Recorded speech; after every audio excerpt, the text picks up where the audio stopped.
ثم لم يتوبوا فلهم عذاب جهنم ولهم عذاب الحريق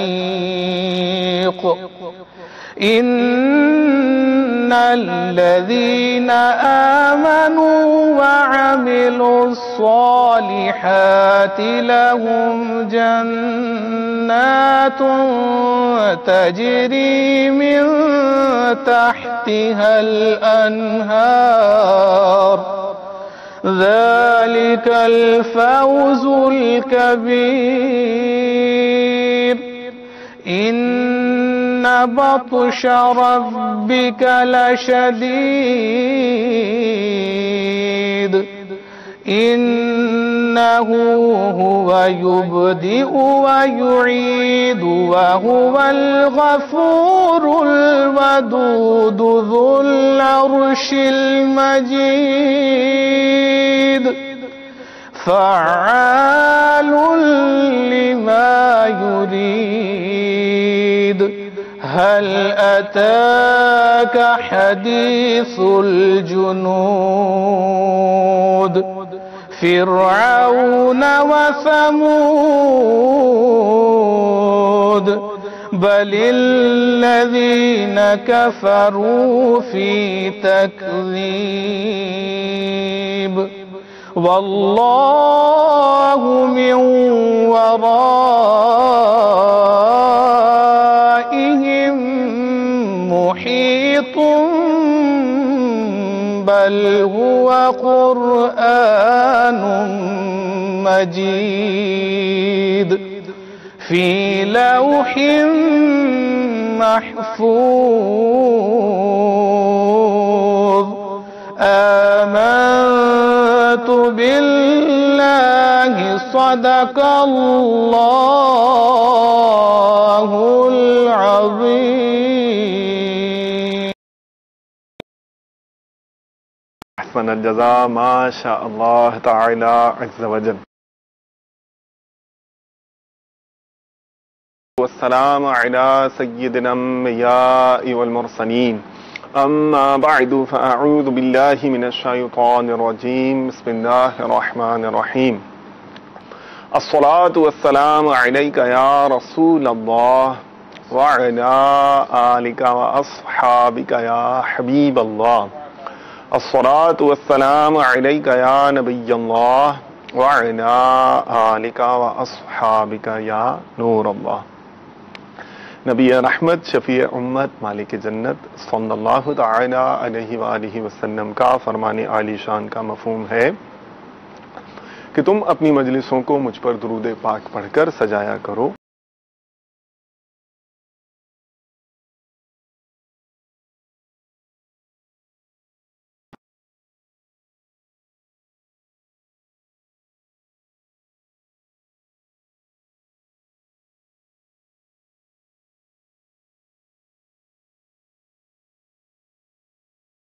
اٹھارہ رمضان المبارک سن 1438 سن ہجری کے بعد از تراویح کا وقت ہے اور میں الحمدللہ باب المدینہ فیضان مدینہ دعوت اسلامی کے عالمی مدنی مرکز کے مدنی چینل کے اسٹوڈیو سے آپ سے مخاطب ہوں بذریعہ مدنی چینل. اور دنیا کے دیگر خطوں میں دوسرے اوقات مبارکہ اور تاریخ مبارکہ بھی رمضان المبارک کی اپنی اپنی بہار اور برکتیں لٹا رہی ہے اور ہمارا مدنی چینل بھی الحمدللہ وہاں علم دین اور نیکی کی دعوت کو عام کرنے میں اپنی نشریات کے ذریعے اپنا کردار ادا کر رہا ہے. تو ان اسلامی بھائیوں کو کہ جن کے ہاں 18ویں مبارک شب ہی ہے اور تراویح کے بعد کا ہی وقت ہے، تو انہیں یہ اوقات مبارکہ، یہ تاریخ مبارکہ مبارک، اور جو کسی اور اوقات کے مزے لوٹ رہے ہیں، کسی اور تاریخ میں برکتیں حاصل کرنے کی وہاں پر کوئی اور ساعت ہے، تو انہیں وہ ساعتیں مبارک ہوں. اور اللہ تبارک و تعالی عز و جل اپنے فضل و کرم سے ان اوقات مقدسہ کو ہمیں کثیر برکتوں اور سعادتوں کے حصول کا سبب بنانے کا کامیابی کے ساتھ ذریعہ بنا دے، ایسی توفیق ہمیں عطا کرے. آمین بجاہ النبی الامین صلی اللہ تعالی علیہ وسلم. نور پر نور اور روشنی پر روشنی کہ ان مبارک ایام میں دعوت اسلامی کی روایت ہے، سال ہر سال سے رمضان المبارک کے ایاموں میں امیر اہل سنت دامت برکاتہم العالیہ، جو ایک صاحب ورع، صاحب تقوی، شیخ طریقت بھی ہیں اور عالم شریعت بھی ہیں اور کثیر علماء کرام کے شیخ بھی ہیں اور صاحب ورع بھی ہیں.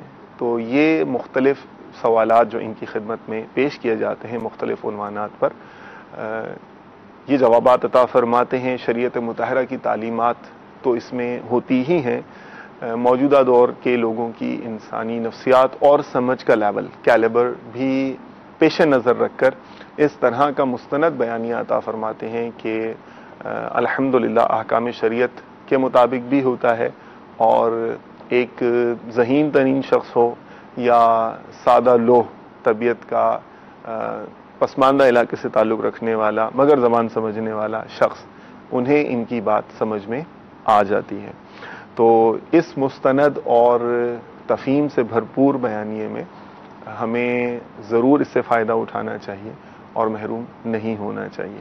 تو اسٹے ٹیونڈ ود اس. آخر تک رہیے اور امیر اہل سنت کے ملفوظات سے اپنا دامن ضرور بھریے گا. اور روایت یہ بھی ہے کہ ان کے جب ظاہر ہے کہ یہ معمولات سے فارغ ہو کر تشریف لاتے ہیں جو ان کا وقت مقررہ ہے اس پر، تو اس سے پہلے بھی کچھ مدنی پھول آپ کی خدمت میں پیش کرنا، یہ بھی مجلس مدنی چینل کا اور جو ایک یعنی اسکیجول بنتا ہے اس کی ایک روایت رہی ہے. تو آج بھی اس روایت کو نبھایا جائے گا. اور آج کی جو موضوع ہے اس کے ضمن میں آپ کو ایک واقعہ سنایا جائے گا کہ جو سٹارٹ ہوتا ہے ایک خاتون خانہ سے کہ جو چند بچوں کی والدہ تھیں اور عید قریب آ رہی تھی. عید قریب آ رہی تھی تو ہر ماں کی طرح ظاہر ہے کہ ان کے دل میں بہرحال اپنے بچوں کی یہ خواہش تو تھی کہ اپنے بچوں کے لیے کہ ان کے بچوں کے لیے بھی عید کی تیاری کا سامان ہے یہ ہو جائے. اور ساتھ ہی ساتھ آپ بھی جانتے ہیں کہ عید پر مہمان نوازی کا سلسلہ ہوا کرتا ہے، گہما گہمی ہوتی ہے، رشتہ دار آتے ہیں، دوست احباب بھی آتے ہیں. تو خاتون خانہ کو یہ فکر بھی ہوتی ہے کہ ان کی مہمانداری کا اور خاطر تواضع کرنے کا انتظام کرنا ہوتا ہے. اور آپ بھی ظاہر ہے کہ جب یہ دن آتے ہیں تو آپ بھی اس حساب سے پلان کرتے ہوں گے، سوچتے ہوں گے، اور میرا اور آپ کا یہ معمول ہے. تو یہ ہم سمجھ سکتے ہیں کہ ان کی بھی جو تھی معاملہ، اور جو خواتین ہوتی ہیں، اسلامی بہنیں ہوتی ہیں، یہ ویسے بھی کیئرنگ ہوتی ہیں. اور چونکہ جو خاتون خانہ ہوں گی جو گھر جیسے اہم ترین یونٹ اور اب آنے والی نسل کی جو تربیت کی بہت اہم ذمہ دارہ ہیں، بہت اہمیت کی حامل ہیں، تو ظاہر ہے کہ اور اس کے دل میں درد بھی ہے، اخلاص بھی ہے، تو وہ کتنی حساس ہوگی اپنے گھرانے کی کیئر کے معاملے میں. یہ بھی فطری تقاضا ہے. تو یہ تشویش بھی تھی. تو لیکن مسئلہ یہ تھا کہ شوہر جو تھے تنگ دستی کا شکار تھے، اور ان دونوں حالات جو تھے وہ ایسے نہیں تھے کہ جو وعلیکم السلام ورحمۃ اللہ وبرکاتہ. اہلاً و مرحباً محمود بھائی، ماشاء اللہ تشریف رکھیے. کیسے ہیں؟ خیریت سے ہیں؟ ہاں جی، میں عرض کر رہا تھا کہ جو شوہر صاحب تھے وہ جو ہے حالات ان کے ٹھیک نہیں تھے، تنگ دستی کے شکار تھے. تو ظاہر ہے کہ گھرانے میں بھی معاشی لحاظ سے آزمائش تھی. اب صابرہ خاتون تھیں، کچھ عرصہ تو ظاہر ہے کہ ٹالتی نہیں، صبر کرتی تھیں، خواہشات تو دل میں آ رہی تھیں مگر جو ہے وہ اظہار نہیں کر پا رہی تھیں. لیکن جب دن قریب آتے گئے اور انہوں نے دیکھا کہ جو سچویشن ہے وہ کس طرح کی ہے، تو یہ جو اپنے تھاٹس تھے، جو خیالات تھے، یہ شوہر نامدار کی بارگاہ میں یہ شیئر کیے کہ یہ سچویشن ہے، اور جو فائنینشیل کنڈیشن ہے، جو ہمارے معاشی حالات ہیں، مالی حالات ہیں، آپ کے سامنے ہی ہیں. موقع دیکھ لیجئے کیسا ہے، اور بچے بھی ہیں، پھر مہمانداری کا بھی معاملہ ہے، تو یعنی کچھ کرنا پڑے گا. اب جو شوہر صاحب ہیں وہ ذہین تو تھے وہ، تو جب ملاحظہ فرمایا تو کہا اچھا قاری صاحب اس میں 28واں پارہ سورہ حشر آیت نمبر 9 نکال لیجئے گا.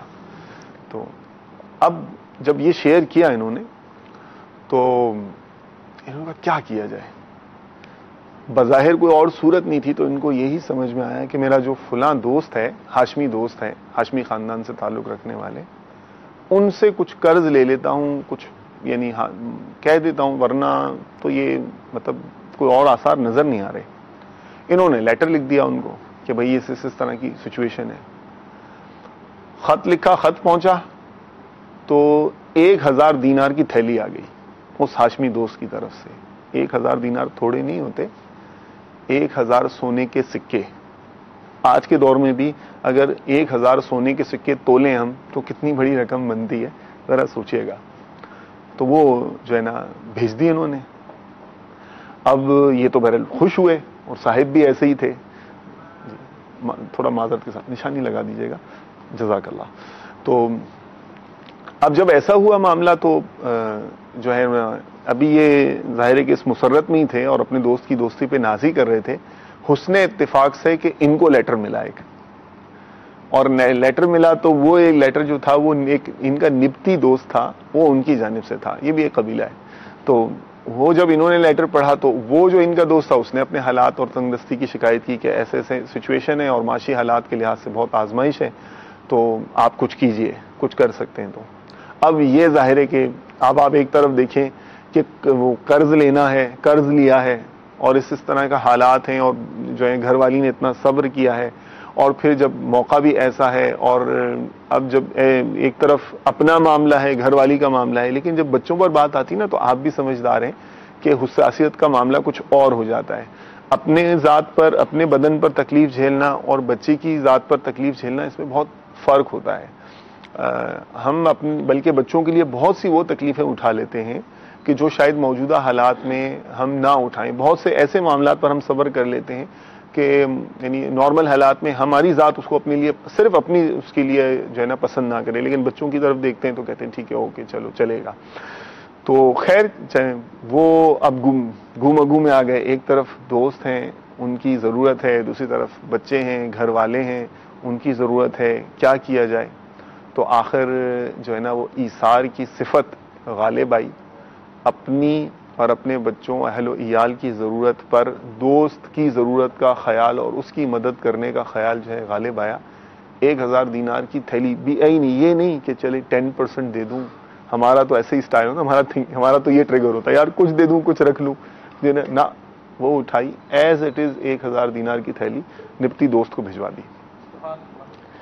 ابھی آگے اور ٹویسٹ ہے، ابھی ختم نہیں ہوا ہے. جی ہاں، اب کیا ہوا جناب؟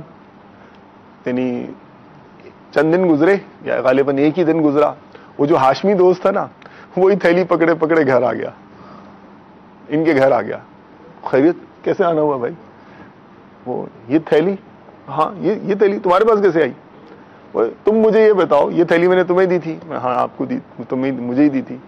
تو یہ تھیلی تم گئی کہاں تمہارے پاس سے؟ تو کہا وہ اصل میں تم تو یہ کہہ رہے تھے. ہاں وہ میں تو صحیح کہہ رہا ہوں، حالات تو یہی تھے گھر میں، سچویشن بھی ایسی تھی، لیکن بات یہ ہوئی کہ وہ میرا نپتی دوست ہے نا، تو اس کے بھی حالات ایسے ہی تھے. تو حالات معاشی لحاظ سے بہت کمزور تھے. تو اس نے جب مجھ سے کہا، تو جب میں نے ایک طرف اپنی ضرورت دیکھی، ایک طرف اپنے مسلمان بھائی کی ضرورت دیکھی، تو مجھ سے برداشت نہیں ہوا. تو پھر میں نے یہ کہا کہ چلو میں صبر کر لوں گا، اپنے دوست کی مدد کر دیتا ہوں. تو میں نے اپنے اس مسلمان بھائی کو نا یہ تمہاری 1000 دینار کی تھیلی ہے اس کو بھجوا دی. تو لیکن اب یہ تم بتاؤ یہ تمہارے ہاتھ میں کیا کر رہی ہے؟ تو انہوں نے کہا اصل میں بات یہ ہے کہ وہ نپتی دوست میرا بھی دوست ہے. میرے پاس یہی 1000 دینار تھے، کل ٹوٹل یہی تھے، اور میں نے ان کاموں کے لیے رکھے ہوئے تھے. لیکن جب تمہارا لیٹر آیا اور میں نے جب تمہاری حالت پڑھی اور جو تم نے سچویشن مجھ سے جو شیئر کی تھی، جب مجھے وہ کنڈیشن پتہ چلی، تو میں نے کہا کہ چلیں میری ضرورت تو اپنی جگہ پر ہے، میرے بھائی کی ضرورت پوری ہونا چاہیے. تو میرے بھائی کی ضرورت پوری ہو جائے، میں صبر کر لوں گا. میں نے یہ تھیلی اٹھا کر تمہاری طرف بھجوا دی. اور یعنی ظاہر ہے کہ انہوں نے اپنی نپتی دوست کی طرف بھجوا دی، اور میں نے اپنے نپتی دوست کو خط لکھا کہ میرے پاس جو ہے نا کچھ بھی نہیں ہے. میرے پاس وہ ابھی اس وقت حالات جو ہیں بالکل بھی جمع پونجی ساری ختم ہے، تو کچھ میری جو ہے نا مدد کرو. تو وہ نپتی دوست نے نا پھر ظاہر ہے کہ وہ ان سے قرض مانگا، اور یعنی وہ تھیلی گھومتی ہوئی، یعنی مثال کے طور محمود بھائی نے مجھے دی، اور محمود بھائی نے جو ہے نا تسلیم بھائی سے قرض مانگا، میں نے ان کو دی، اور وہ انہوں نے دوبارہ ان کو دے دی. تو یہ آگے یہ کیا ہے بھائی؟ تینوں میں گھوم رہی ہے. پھر آخر کار جب ان تینوں کو پتہ چلا معاملہ، تو وہ تینوں نے رقم آپس میں تقسیم کر لی. اور یہ پتہ یہ بزرگ کون ہے؟ یہ بزرگ ہیں علامہ واقدی رحمۃ اللہ تعالی علیہ، جن کا یہ واقعہ ہے.